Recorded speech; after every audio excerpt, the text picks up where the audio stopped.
मालकिन बहुत खूबसूरत थी मगर किसी नौकर से बात न करती। मैं छुप छुप कर उसे देखता। उसने मेरी चोरी पकड़ ली और बोली कि तुम मुझे छुप छुप कर क्यों देखते हो। मैंने सच कहा कि आप मुझे अच्छी लगती हो। तब वो जो बोली वह सुनकर मैं खुशी से पागल हो गया कि अगर अच्छी लगती हूँ तो मुझसे शादी कर लो। लेकिन मैं हैरान हो गया जब वो मुझसे शादी करने की जगह की बजाय एक बड़े से कमरे में ले गई। 2 कदम अंदर बढ़ाते ही मेरी जान निकल गई क्योंकि अंदर तो मेरा नाम श्यामू है। मैं अपनी माँ के साथ एक छोटे से गांव में रहा करता था और रोजी मजदूरी करके अपना गुजारा कर लिया करता था। पापा की तो कई साल पहले ही मृत्यु हो गई थी जिसकी वजह से मम्मी मुझे अच्छे से पढ़ा नहीं पाई और यही वजह थी कि कोई अच्छी नौकरी भी मेरे पास नहीं थी। घर में हम 2 ही आदमी थे, मैं और मेरी माँ। मैं गांव के चौधरी के घर नौकर के तौर पर काम करता था। मेरा और मम्मी का अच्छा गुजारा हो जाया करता था। मम्मी का कहना था कि अपनी शादी कर ले, मगर मुझे अभी ऐसा कोई शौक नहीं था। मुझे अपना अच्छा सा घर बनाना था, उसके बाद ही मुझे कुछ सोचना था। मैं उन लोगों में से बिल्कुल नहीं था जो कि बड़े होते ही शादी की रट लगा लेते हैं। मेरा मानना था कि पहले इंसान जिम्मेदारी उठाने के काबिल हो जाए, फिर वो शादी करे। और मुझे लगता था कि अभी मैं अपने और अपनी माँ के अलावा किसी की जिम्मेदारी उठाने के काबिल नहीं था। इसलिए मैं माँ को हर बार लड़की देखने से रोक देता था, जिस पर वो कुछ वक्त के लिए गुस्सा भी हो जाया करती थी, मगर बाद में खुद ही समझकर मान भी जाया करती थी। मुझे अपने ही गांव में काम करते हुए बहुत साल हो गए थे, मगर मालिक ने कोई मदद नहीं की थी। मेरे पापा भी उन्हीं के मुलाजिम थे और उनके मरने के बाद मुझे भी नौकर रख लिया था, मगर चंद पैसों के अलावा मुझे वहाँ से कुछ नहीं मिलता था और उन पैसों से तो हमारा गुजारा ही हुआ करता था। तो अपना अच्छा सा घर बनाने के पैसे कहाँ से आते। कभी कभी तो मुझे ऐसा लगता था कि मेरा यह सपना ही रह जाएगा कि हमारा एक अच्छा सा घर भी हो। चौधरी के यहाँ बहुत सारे नौकर काम किया करते थे और वो सब तो उसी में खुश थे क्योंकि उनको 2 वक्त का खाना मिलता था। उसे आगे ना उनकी ज़रूरत थी और ना ही उन्होंने कभी उससे आगे की सोचा था। वह लोग बस इसी में ही खुश हो जाया करते थे और इसी बात का बहुत ज़्यादा फ़ायदा उन बड़े लोगों को होता था जो कम पैसों में अपने बड़े बड़े काम इन बेचारे गरीबों से करवा लिया करते थे और वो भी खुशी खुशी से काम को करने को तैयार हो जाते थे। गलती उनकी नहीं थी, घर चलाने के लिए कुछ तो करना ही होता था और फिर गांव देहात में नौकरियां तो होती ही नहीं, और अगर हो भी तो एक अनपढ़ और जाहिल को कौन रखता है काम पर। उनके लिए तो यही मजदूरी रह जाती थी और उन्हें कम पैसों में काम करना पड़ता था। बस यही सोचकर यहाँ के लोग कुछ नहीं बोल पाते और चौधरी इसी बात का अच्छे से फ़ायदा उठाता था। मुझे ये सब अच्छा नहीं लगता है। मेरा दिल करता था कि मैं यहाँ से और कहीं चला जाऊँ। इतने साल से मैंने और पापा ने उनके यहाँ नौकरी की थी, मगर बदले में क्या मिला? एक अच्छा मकान तक न बनवा कर दे दिया था। मगर मैं जब भी कहीं जाने की बात करता था तो मम्मी मुझे मना कर देती। उनका कहना था कि वह कम में ही खुश हैं, मगर अपने बेटे के साथ तो है ना। और हर बार उनकी इसी बात की वजह से मैं अपना फैसला बदल लेता था। मगर अब जो हुआ था उसके बाद तो मुझे फैसला करने में आसानी हुई। एक दिन अचानक मेरी माँ की तबीयत खराब हो गई। मैं फ़ौरन उनको डॉक्टर के पास ले गया। उन्होंने कुछ दवाइयाँ लिख कर दी, मगर जब मैं वो दवाइयाँ खरीदने गया तो पता चला कि वो काफ़ी महंगी हैं और मेरे पास इतने पैसे नहीं थे। इसलिए मैंने चौधरी साहब से बात की कि मुझे कुछ पैसों की ज़रूरत है, जिस पर उन्होंने पैसे देने से साफ इनकार कर दिया और कहा कि अब तुम्हारी माँ की उम्र हो गई है, उसे जाने दो। क्यों इतनी महंगी दवाइयों पर पैसे खर्च करते हो? वो कुछ दिन की मेहमान है, वैसे ही कुछ सस्ती दवाई ले लो। कोई कैसे किसी की मौत को इस तरह बता सकता है? क्या पता मेरे भगवान ने उनकी उम्र लंबी लिखी हो। उसी दिन मैंने सोच लिया था कि मुझे क्या करना था। जैसे तैसे करके किसी दोस्तों से पैसे मांगकर मैंने मम्मी की दवाइयाँ ली थी, जिससे वह बहुत जल्दी ठीक हो गई थी और मुझे अपने दोस्त का कर्जा वापस करना था। पिछले महीने शहर जाने का फैसला किया था, जिस पर मम्मी खुश नहीं थी, मगर मेरे बहुत समझाने पर आखिर वो मान ही गई, मगर इस शर्त पर कि जैसे ही कर्ज वापस हो जाएगा मैं वापस अपने गांव आ जाऊंगा। और मैंने उस वक्त मम्मी को हाँ कह दी थी, मगर ये तो वक्त ही बताता वापस आता कि वहीं रह जाता। मगर इस वक्त उनकी बात मानना ही अच्छा लगा था, तो मैंने ऐसा ही किया था और शहर जाने की तैयारी शुरू कर दी। वहाँ मेरा एक पुराना दोस्त रहता था, जिसका पता उसने मुझे कुछ साल पहले दिया। वो पता मेरे पास अभी तक था। मैंने सोच लिया था कि मुझे उसके पास जाना है। मम्मी ने बहुत रोका था, मगर मैं क्या करूं, मैं भी मजबूर था। अब यहाँ से निकलकर कुछ तो करना ही था। बैठे बैठे कुछ नहीं होने वाला। यही बैठा रहता तो वह चौधरी ऐसे ही कम पैसे से हमारा इस्तेमाल करता रहता और हम इस्तेमाल होते रहते। गांव में हमारे रिश्तेदार थे, जिनसे मैंने अपनी गैर मौजूदगी में मम्मी का खास ख्याल रखने को कहा था और अपना सामान बांधकर शाम को ही शहर के लिए निकल गया। आज से पहले मैं कभी भी बड़े शहर नहीं गया था। बचपन में एक बार पापा के साथ गया था, उसके बाद कभी नहीं गया था। मगर गांव के पास एक छोटा सा शहर था। सामान लाने के लिए वहां आना जाना लगा रहता था। मुझे घर से निकलने एक दिन गुजरा और अगली सुबह मैं एक बड़े शहर में मौजूद था। अपने दोस्त का पता मैं साथ लेकर आया था। मुझे घर तलाश करने में पूरा दिन लगा और शाम को जाकर मुझे उस पते पर मौजूद घर मिला। मुझे क्या पता था मेरा दोस्त अभी भी उसी पते पर रहता है, और यही हुआ। लेकिन अगर वो ना मिलता तो बहुत मायूस होना पड़ता। मैंने घर के दरवाजे पर दस्तक दी तो वही बाहर आया। मुझे देखकर हैरान भी हुआ। उसने मुझे बहुत बार कहा था कि मेरे पास शहर में आकर काम कर, मगर मैं हमेशा मम्मी की वजह से मना कर देता था। वो भी हमारे गांव का रहने वाला था, जो कुछ साल पहले काम करने शहर आ गया था। वो मुझे अपने साथ अंदर ले गया और हालचाल पूछने के बाद खाना वगैरह खिलाया। वह घर में अकेला नहीं था, उसकी पत्नी और बच्चे भी मौजूद थे। इसलिए मुझे अंदाज़ा था कि मुझे अपने रहने के लिए कोई और जगह देखनी होगी। उसके घर में 1 या 2 दिन से ज़्यादा मैं नहीं रुक सकता था और उसके लिए मुझे जल्द से जल्द काम की ज़रूरत थी। इसलिए मैंने उससे साफ बात की, मुझे जितनी जल्दी हो सके किसी काम पर लगवा दो। कुछ सोचकर उसने मुझे कहा कि इसके बारे में बात करेंगे, अभी आराम करो। वो मुझे एक कमरे में छोड़कर खुद बाहर चले आया और मैं भी सफ़र से थका था, इसलिए लेट गया। तभी मुझे मम्मी का ख्याल आया। पता नहीं वह कैसी होगी, उन्होंने कुछ खाया भी होगा कि नहीं, क्या कर रही होगी मेरे बगैर। मैंने जब से होश संभाला था मम्मी के साथ ही वक्त गुजारा था, कभी उनसे दूर गया ही नहीं। और फिर पापा के जाने के बाद तो मेरा सब कुछ मम्मी ही थी और उनका मैं। हम दोनों एक दूसरे के लिए सब कुछ थे। कभी सोचा नहीं था मम्मी से इस तरह दूर भी रहना पड़ेगा। सोचा कल घर से बाहर जाकर कहीं से फ़ोन करके उनका हालचाल पूछूंगा। मेरे पास अपना फ़ोन तो नहीं था, कभी ज़रूरत ही नहीं पड़ी, न कभी इतने पैसे की ज़रूरत पड़ी। आज बहुत एहसास हो रहा था। शाम से कब रात हुई मुझे पता ही नहीं चला और अब सब सोने की तैयारी कर रहे थे, क्योंकि सुबह मुझे अपने दोस्त के साथ मिलकर काम तलाश करना था। इसलिए अब इस समय सोना ज़रूरी था। पर मैं इतना थका हुआ था कि मुझे कुछ ही देर में नींद आ गई थी। सुबह अपने दोस्त के बुलाने पर आँख खुली और सबसे पहले उठकर नाश्ता किया और उसके बाद मैंने उससे अपने काम की बात की। जब उसने मुझे कहा कि तैयार होकर मेरे साथ चलो, एक जगह काम की बात की थी, उसी जगह आज जाना था। अगर वहाँ काम बन गया तो बहुत ही अच्छी बात है। मैंने जल्दी से नाश्ता किया और तैयार होकर उसके साथ जाने की तैयारी करने लगा। कुछ ही देर में तैयारी करके उसके साथ चल पड़ा। सबसे पहले तो मुझे घर पर मम्मी को फ़ोन करना था और एक जगह देखकर मैंने मम्मी को फ़ोन किया था। उनका हालचाल पूछकर मुझे तसल्ली हो गई और अपना हाल भी उनको बता दिया और फ़ोन बंद करके मुझे अपने दोस्त के साथ आगे बढ़ना था। वो मुझे अपने साथ एक बंगले में ले आया। इतना खूबसूरत बंगला आज से पहले मैंने कभी नहीं देखा था। हम दोनों चौकीदार से बात करके घर के अंदर दाखिल हो गए। हम दोनों ही बाहर बनी एक जगह पर बैठकर किसी का इंतज़ार करने लगे। मेरे दोस्त ने मुझे बताया ये घर एक औरत का है, वो अकेली इस बड़े से घर में रहती है, बाकी सारे काम करने वाले थे। लोगों से सुना था कि उसका पति कुछ साल पहले ही मर गया था और वो अकेली इस घर में रहती है। कुछ ही देर बाद एक नौकरानी अंदर घर से बाहर आई और हमें अपने साथ अंदर चलने को कहा। हम लोग उसके पीछे पीछे घर के अंदर गए।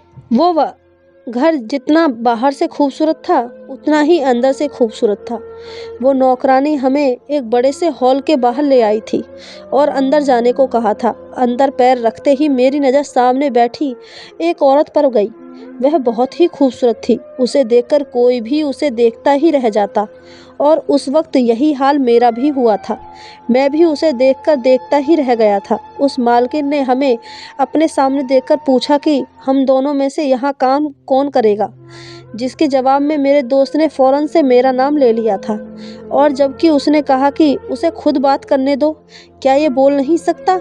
उनकी बात सुनकर मैं जल्दी से बोला कि नहीं, मैं बोल सकता हूँ। जिस पर उन्होंने कहा कि उनके हर सवाल का जवाब मैं खुद दूँ। इस बात पर मेरा दोस्त खामोश हो गया और अब वो मुझसे कुछ और सवाल करने लगी।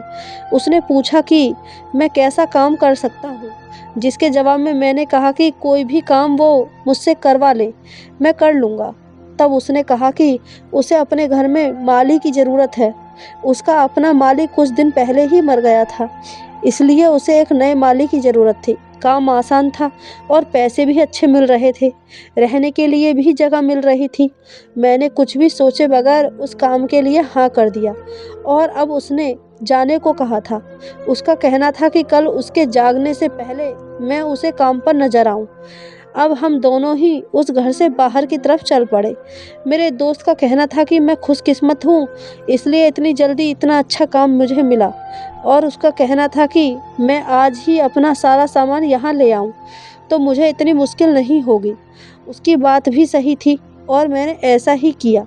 अपना सारा सामान अपने दोस्त के घर से उठाकर बंगले में ले आया और वहाँ के एक नौकर ने मुझे एक कमरा दिखा दिया जहाँ मुझे रहना था। कमरा भी अच्छा था।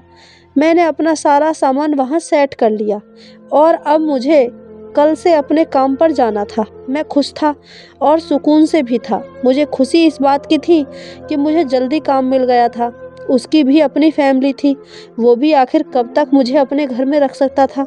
और ऊपर से मेरे पास इतने पैसे भी नहीं थे कि अलग से कहीं रह सकता। ऐसे में ये काम मेरे लिए किसी गिफ्ट से कम नहीं था। रात गुजरी और सुबह मालकिन के कहने के मुताबिक उनके जागने से पहले मैंने अपना काम संभाल लिया।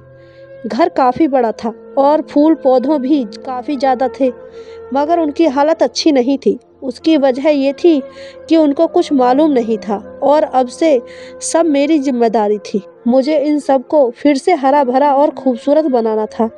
मुझे दिल लगाकर यहाँ काम करना था ताकि मालकिन मेरे काम से खुश होकर मुझे पक्का पक्का काम पर लगा ले। और मैंने ऐसा ही किया। सुबह होते ही अपने काम पर लग गया था। मालकिन जो काफ़ी देर बाद घर के अंदर से बाहर आई थी और मुझे काम करता देख चुकी थी। सभी नौकर अपने अपने कामों में लगे थे। वो सबको एक नज़र देखकर मेरे पास आई थी और बोली थी कि अच्छा किया जो मेरे आने से पहले आ गए। उसका कहना था कि उसे ऐसे ही लोग अच्छे लगते हैं जो वक्त पर अपना काम करते हैं और उसकी बातों को सुनते और मानते हैं। वो इतना कहकर वहाँ से चली गई और मैं दोबारा से अपने काम पर लग गया। मुझे यहाँ काम करते 2 दिन गुजर गए और इन 2 दिनों में मैंने एक चीज़ पर गौर किया कि यहाँ काम करने वाले लोग किसी से भी ज़्यादा बात नहीं करते। आपस में भी कोई बात नहीं करता। मैं अगर किसी से बात करता तो बहुत कम जवाब मिलता था, वरना कोई जवाब न देता। और इस बात पर मुझे हैरत थी। सब नौकर जो यहाँ काम करते थे यही घर के एक साइड पर बने छोटे छोटे कमरों में रहते थे। कोई भी नौकर बाहर से नहीं आता था और ना ही बाहर जाया करता था।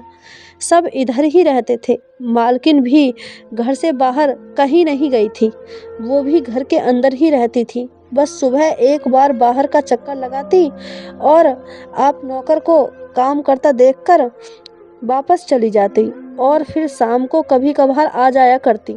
किसी नौकर से वो ज़्यादा बात नहीं करती। अब मुझे यहाँ काम करते हुए 1 हफ्ता होने को था।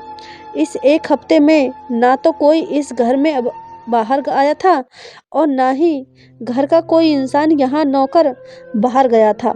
मालकिन बहुत खूबसूरत थी और ना चाहते हुए भी वो मेरे सामने आती तो मैं उसे देखने लगता था और अक्सर उसे छुप छुप कर देखने की भी मेरी आदत सी बनती जा रही थी। वो जब भी शाम को बाहर आकर बैठती तो मैं पौधों से छुप छुप कर उसे देखता रहता था। मुझे लगता था कि इस तरह उसे देखने से पता नहीं चलेगा, मगर मैं शायद गलत था। उसे तो शायद मेरी हर हरकत का पता चल गया था। ऐसा नहीं था कि मुझे लड़कियों या औरतों को देखने की आदत थी। मेरी माँ ने मेरी परवरिश ऐसी नहीं की थी। मैं इस तरह छुप छुप कर किसी को देखता इससे पहले मैंने कभी किसी औरत को इस तरह नहीं देखा था। मगर पता नहीं मालकिन में ऐसी क्या बात थी कि जब भी वो मुझे नज़र आती तो मैं उन्हें देखकर नज़रें वापस पलटना भूल जाया करता था और मैं हमेशा छुप छुप कर उसे देखता रहता था और मैं इसी सोच में था कि किसी को भी इस बात का पता नहीं होगा। वक्त इसी तरह गुजरता जा रहा था और मुझे दिन ब दिन मालकिन और अच्छी लगने लगी थी। एक दिन इसी तरह मैं छुपकर मालकिन को देख रहा था और फिर कुछ देर बाद वो अपनी जगह से उठकर मेरी तरफ कदम बढ़ाने लगी। मुझे लगा कि कोई काम होगा, तभी वह इसी तरफ आ रही हैं। मेरे पास आकर उन्होंने मुझसे पूछा कि तुम मुझे छुप छुप कर क्यों देखते हो। उनके इस सवाल पर मुझे हैरत हुई थी और मुझे डर भी लगा था कहीं वह मुझे काम से ना निकाल दे। मुझे अपने आप को देखकर गुस्सा आ रहा था कि क्या ज़रूरत थी मुझे यह हरकत करने की। वह मेरे बारे में क्या सोचेंगी, वह पता नहीं मेरे साथ वह क्या करेंगी। मैंने सिर शर्मिंदगी से नीचे झुका लिया था जब उसने दोबारा से पूछा कि तुम मुझे छुप छुप कर क्यों देखते हो। और अब मेरे पास बचने का कोई रास्ता नहीं था, इसलिए मैंने सच बोलना ही बेहतर समझा और बिना सोचे समझे कह दिया था कि आप मुझे अच्छी लगती हैं, इसलिए मैं छुप छुप कर आपको देखता हूँ। यह कहकर मैं खामोश हो गया था और उनके बोलने का इंतज़ार करने लगा। जब वो बोली तो मुझे हैरत का झटका लगा। उनकी बात सुनकर तो मेरी खुशी का कोई ठिकाना नहीं रहा। मैं तो खुशी से पागल हो गया जब उसने कहा कि अगर मैं तुम्हें अच्छी लगती हूँ तो तुम मुझसे शादी कर लो।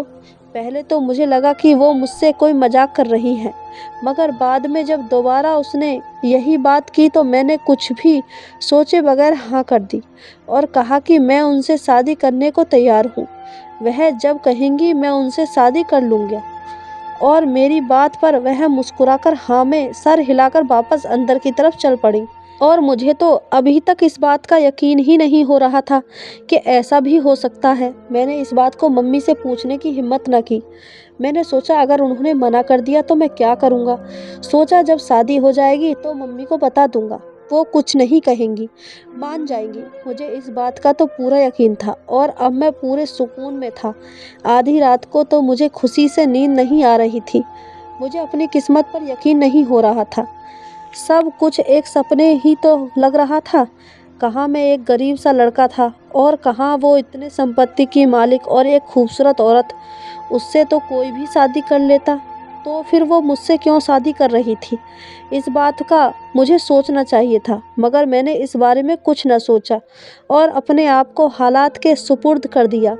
अगले दिन मालकिन जब दोबारा बाहर आई तो मेरे पास आई थी और मुझसे शादी को कहा था। मुझसे पूछा कि क्या मैं उनसे शादी करने के लिए तैयार हूँ, जिसके जवाब में मैंने हाँ कर दी थी और वो मुझे अपने साथ चलने को कहने लगी। मुझे खुशी थी कि आज ही हमारी शादी हो जाएगी, मगर उस वक्त मुझे हैरत हुई थी जब वो मुझे शादी करने की जगह के बजाय घर के अंदर एक बड़े से कैद खाने में लेकर गई और 2 कदम अंदर बढ़ाने पर मेरी जान निकल गई, क्योंकि अंदर तो मेरे जैसे और भी बहुत से नौजवान लड़के मौजूद थे।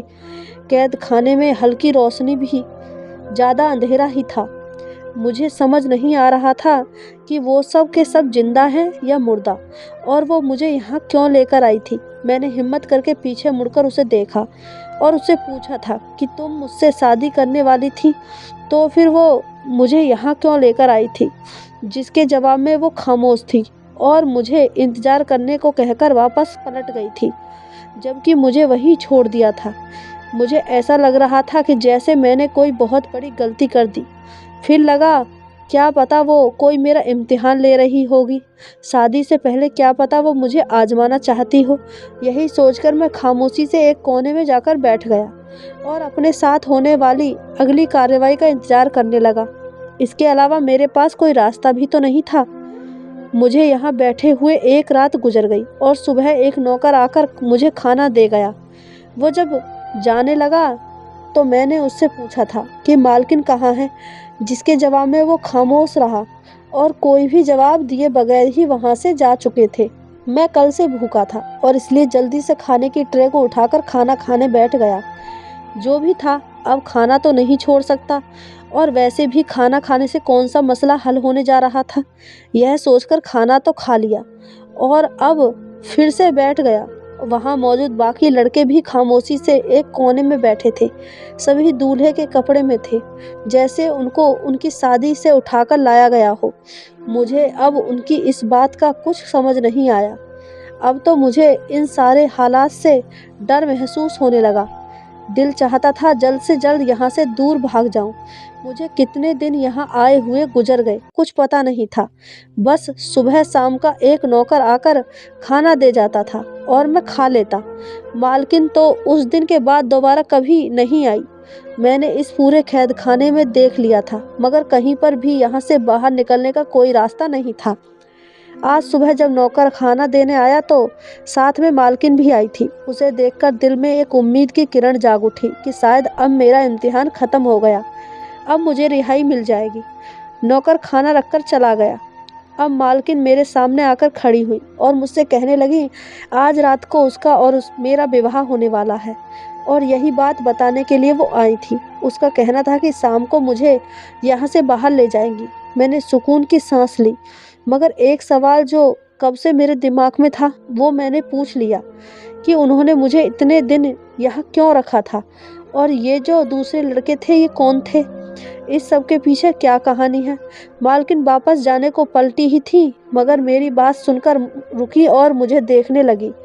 उसके बाद उसने कहा कि ये एक लंबी बात है और उसके पास इतना वक्त नहीं है, जिस पर मैंने हिम्मत करके कहा कि मुझे जानना है। अगर वो मुझे सच नहीं बताएंगी तो मैं ये शादी नहीं करूँगा। मेरी बात पर वो मुस्कुराई थी और पास पड़ी एक कुर्सी पर बैठ गई और कहा था कि चलो तुम्हें बता ही देती हूँ, तुम भी क्या याद करोगे, इंसान की एक ख्वाहिश पूरी होनी ही चाहिए। ये कहकर वो मुझे बताने लगी थी कि आज से कुछ साल पहले उसकी शादी हुई थी इस घर के मालिक से। वो मालकिन और मालिक एक दूसरे से बहुत मोहब्बत करते थे। मालकिन मालिक से बेहद प्यार करती थी, बल्कि अगर ऐसा कहा जाए कि सबसे ज़्यादा प्यार वे मालिक से ही करती थी। मालिक भी मालकिन से प्यार बहुत करता था, मगर शादी से मना कर दिया। वो मालकिन से शादी नहीं करना चाहता था। मालकिन को उनकी बात समझ नहीं आई थी कि वो ऐसा क्यों कर रहा था। मालकिन ने बताया कि उन्होंने मरने की धमकी देकर उनको शादी के लिए मना लिया और वो मान गए। मालकिन ने बताया कि वो बहुत खुश थी इस शादी को लेकर, और होती भी क्यों ना, वो मालिक से इतना प्यार जो करती थी। उन्होंने बताया कि मालिक से उनकी शादी हो गई थी, मगर किस्मत को कुछ और ही मंजूर था। शादी की पहली रात ही मालिक उन्हें छोड़कर इस दुनिया से चले गए और बाद में मालकिन को पता चला कि मालिक को कोई जानलेवा बीमारी थी, इसलिए वो मालकिन से शादी नहीं करना चाहते थे। मगर मालकिन की जिद की वजह से उन्होंने ये शादी कर ली थी और जाते जाते अपनी सारी दौलत मालकिन के नाम कर गए, ताकि उनको आगे ज़िंदगी में कोई मुश्किल न हो। मालकिन ने मुझे बताया कि वो उनसे बहुत प्यार करती थी और इस तरह इतनी आसानी से उनके बगैर कैसे रह सकती थी। वह जुनून की हद तक मालिक से बहुत मोहब्बत करती थी, उनकी मोहब्बत में पागल सी हो गई थी। वो कैसे भी करके मालिक को वापस लाना चाहती थी और इसलिए उन्होंने एक बाबा का सहारा लिया। उन्होंने एक बड़े बाबा से बात की और उसने जो उपाय बताया था एक बहुत मुश्किल और ख़तरनाक था। उस बाबा ने बताया कि अपने मालिक को वापस जिंदा करने के लिए उसे 10 नौजवान लड़कों से पहले शादी करनी होगी और शादी की पहली रात ही उनको एक कैद खाने में बंद करना होगा। ऐसा करने से मालिक उसे वापस मिल जाएंगे। मालकिन ने बताया कि वो 9 लड़कों को शादी करके पहली रात ही यहाँ कैद कर चुकी हैं और अब उसकी बारी थी। मैं वो 10वां लड़का था। मुझसे शादी करके कैद करने के बाद वह अपने काम में कामयाब हो जाएंगी और उसका मालिक उसे वापस मिल जाएगा। मुझे उसकी बात सुनकर हैरत का झटका लगा। ये औरत की किस किस्म की सोच रखती थी और क्या फालतू बातें करती है। मुझे तो उसके दिमाग की हालत पर शक हुआ था। वो सच में जुनूनी औरत थी। अब मुझे समझ आया कि वह लड़के जो दूल्हे के कपड़ों में यहाँ मौजूद थे और अब मेरा भी यही अंजाम होने वाला था। मुझे अब सही मायने में दर्द महसूस हुआ। मालकिन ने कहा कि उसने मुझे ये सब इसलिए बताया कि वो आखिरी लड़का था। मुझसे पहले ये राज उसने किसी को नहीं बताया और अब वो मेरे साथ भी यही करने वाली थी, जो आज से पहले उसने बाकी सबके साथ किया। मुझे अपने अंजाम से ज़्यादा उस पागल औरत के अंजाम की फ़िक्र थी। वो जो कुछ भी कर रही थी, उसके पागलपन में उसका बहुत बुरा होने वाला था। वो मुझे सारी बात बताकर अभी तसल्ली और एतमीनान से बैठी थी और अब उठकर जाने लगी और जाते-जाते मुझे बोल गई कि आज शाम को मैं तैयार रहूं, वो मुझे लेने आएगी। उसके चेहरे की खुशी ज़ाहिर हो रही थी और अब वो बाहर की तरफ बढ़ गई थी। मुझे अभी भी उसकी कही बातों पर हैरत हो रही थी कि कोई कैसे इस किस्म की सोच रखता है। आज के दौर में कौन ऐसा सोचता है? उसके जाने के बाद मुझे कुछ समझ नहीं आ रहा था कि क्या करूं। मौत तो जैसे सर पर खड़ी थी, उससे भागकर भी नहीं जा सकता था। इंतज़ार था उस वक्त का जब वह उस कैदखाने से मुझे बाहर निकाला जाता, उसके बाद ही मैं कुछ कर सकता था। इंतज़ार करते करते आखिरकार शाम हो गई और वो वक्त आ गया जब मुझे बाहर ले जाया गया। एक नौकर ने आकर कैदखाने का दरवाज़ा खोला और मुझे बाहर आने को कहा था। मैं खामोशी से बाहर निकला और आज जाने कितने दिन बाद मैंने बाहर की दुनिया देखी। बाहर आने के बाद उस नौकर ने मुझे अपने पीछे आने को कहा और मैं चुपचाप उसके पीछे चल पड़ा। उसने एक कमरे के बाहर आकर मुझे अंदर जाने को कहा और खुद वापस चला गया। मैं कमरे का दरवाज़ा खोलकर अंदर गया, जहां मुझे मालकिन सामने ही सोफे पर बैठी नजर आई। मुझे देखकर वह अपनी जगह से उठकर मेरे पास आई और बेड पर पड़ा एक सूट मेरी तरफ फेंका। वो सूट शादी की शेरवानी थी। उसने मुझे कहा कि इसे पहनकर तैयार हो जाओ, कुछ ही देर बाद हमारा विवाह होने वाला है। वो मुस्कुराती हुई मुझे वो सूट देकर कमरे से बाहर निकल गई। जब भी मैंने इधर उधर देखा कि कोई तो रास्ता होगा बाहर जाने का, कोई खिड़की कुछ तो होगा, मगर वहाँ ऐसा कुछ नहीं था और दरवाज़ा भी बाहर से बंद था। अब मेरे पास यहाँ से भागने का कोई रास्ता नहीं था। मैंने वो सूट उठाया और लेकर वॉशरूम में चला गया। कुछ देर बाद मैं बाहर आया और शीशे के सामने खड़ा होकर खुद को देखने लगा। आज अगर मेरी असली शादी होती तो मुझे इन कपड़ों में देखकर मम्मी कितनी खुश होती। उनके कितने अरमान थे मुझे ऐसे देखने का, मगर अब शायद वो मुझे कभी ना देख सकें। मैंने बेमन से वो सारी तैयारी की थी। कौन अपनी मौत पर खुशी खुशी तैयार होता है? ऐसा ही कुछ मेरे साथ हुआ। थोड़ी देर बाद मुझे दरवाज़ा खुलने की आवाज़ आई और मुझे अपने सामने एक सजी सवरी दुल्हन दिखाई दी। वो मालकिन थी। वह खुद भी तैयार होकर आ गई और अब मुझे अपने साथ बाहर चलने को कहा, जहाँ विवाह के लिए पंडित जी इंतजार कर रहे थे। अब हम दोनों नीचे बने हॉल में मौजूद थे। वहाँ मालकिन का पंडित और एक दो और नौकर के अलावा कोई नहीं था। सारा हॉल खाली था। विवाह शुरू हो चुका था और इससे पहले कि ये सब होता, किसी ने आकर सब कुछ रोक दिया। आने वाले को देखकर यहाँ मालकिन का रंग उड़ गया। वहीं मेरे चेहरे पर खुशियाँ आग रही थीं, क्योंकि वहाँ आने वाला और कोई नहीं, मेरा दोस्त, जो अपने साथ पुलिस को लेकर आया। पुलिस को उसने सब कुछ बताया कि किस तरह मालकिन नौजवान लड़कों से शादी करके उनको कैद कर देती थी। पुलिस ने वहां मौजूद सभी लोगों को पकड़ लिया और मेरे बताने के मुताबिक एक कैदखाने की भी तलाशी की, जिससे सब लड़कों को निकाल दिया गया और मेरी जान बच गई। जाते जाते मालकिन ने मुझसे पूछा था कि ये लोग कैसे यहाँ आए, इनको किसने बताया? ये सब अगर तुमने बताया तो कैसे बताया? तुम तो इस घर से बाहर गए ही नहीं। उसकी बात भी सही थी। मैं तो इस घर से बाहर गया ही नहीं था और न ही कोई मुझसे मिलने यहाँ आया।